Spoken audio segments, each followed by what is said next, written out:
I'm very happy about the broadband and the far we have gone until now. This is the third meeting, and every time we come to a meeting, better things are coming up, and now it is more clearly defined our role in the Broadband Commission, because we want to see how the broadband can improve education and where we can take education to what heights by 2015, because education for all is one of the MDGs that is so important, and we are looking at that universal education from primary to secondary to the universities. Like it was mentioned that you cannot get the education in the universities out of the way. We need to have all the levels together so that we can be able to improve the adult literacy and ensure that none of the adults is lagging behind, even as the young ones in primary come up with education, so that we are talking about a literate society, and we are going to do away with the illiteracy. And we realize that unlike the developed countries, the developing countries are still grappling with illiteracy, and we want to make sure that by 2015 we are not talking about illiterate countries. We're talking about literate countries, and we need to use the mobile phone. We need to use the internet. We need to use the computer and gadgets that we have, and other electronic gadgets that can enable us to reach to all parts of the world and ensure that people acquire education, and not just education, quality education, access to quality education. So with the broadband, we hope that we can speed up the acquisition of this education for all, because we are not assuming that some countries are at all that all countries are to the same level. We think there are countries which are lagging behind simply because there are some basics that they don't have, simply because there are some areas that people have not reached, simply because there is not enough advocacy in those countries. But we need to bring up all of them on board so that everybody is at par, and we can talk proudly of a global literate community. In Kenya, for instance,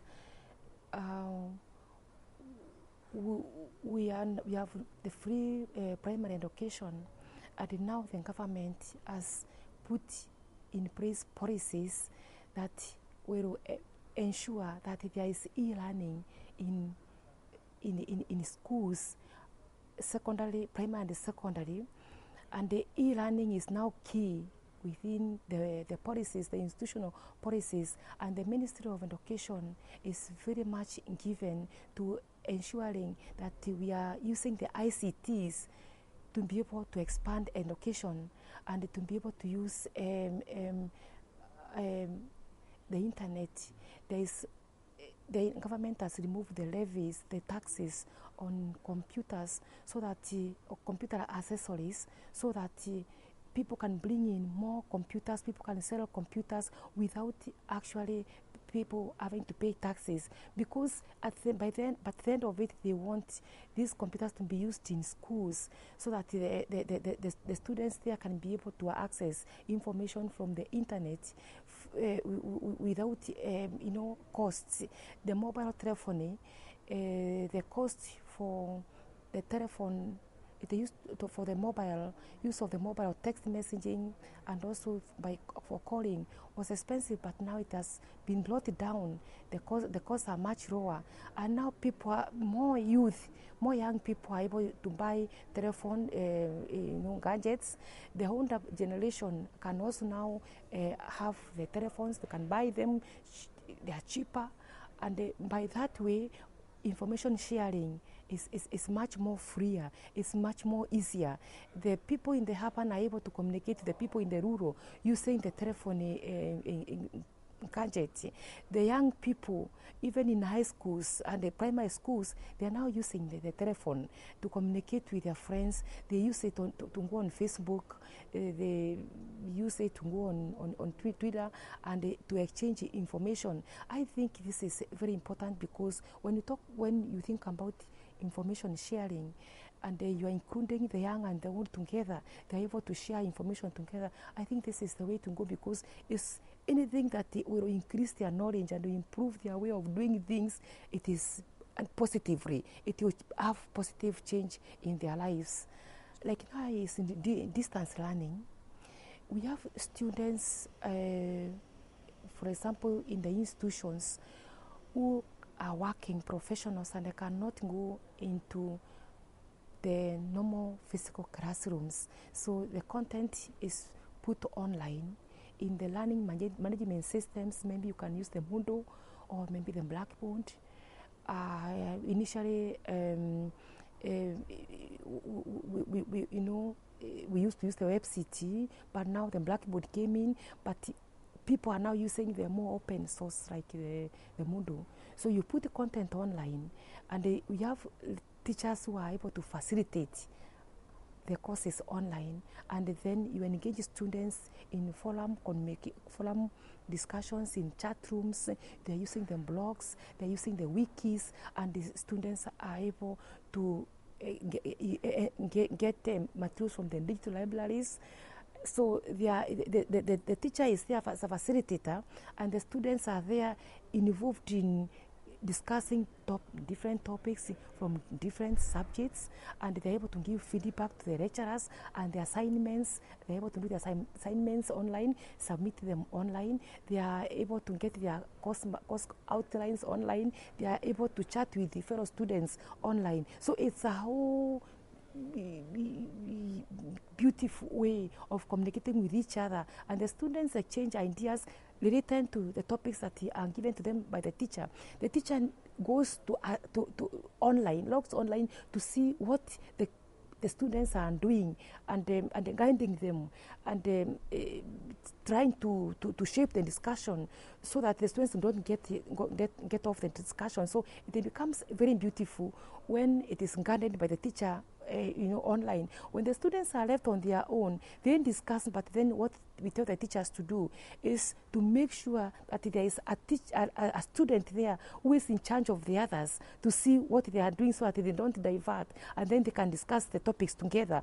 By the end of the day, the students then, when they discuss online, a particular student writes a report on what the discussions have when they have involved each other online, and then they send it back to the teacher, and the teacher can be able to mark the report depending on the group of students. So when you go online, you need to organize the students into small classes, and these are online classes. We recommend 25 students in one in a class, online class, virtual class.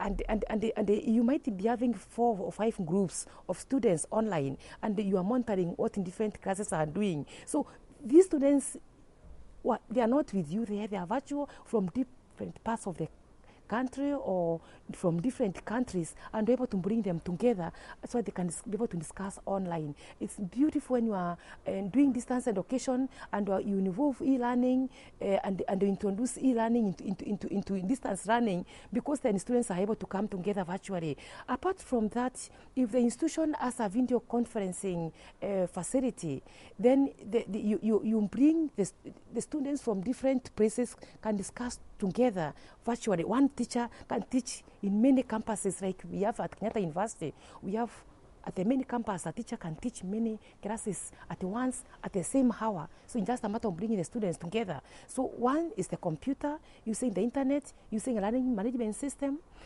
You can use blogs, and the students can be able to learn together and exchange ideas. And if this can happen in a university in Kenya, I believe that the same can happen to a university in another country. different universities can be able even to share information by the end of the day. And if it is doable in one country, it can be doable in another country. Even in high schools, we only need a lot of commitment from the lecturer and from the teacher and from the students. But one thing I will assure you is that once you start teaching online, you don't want to teach offline.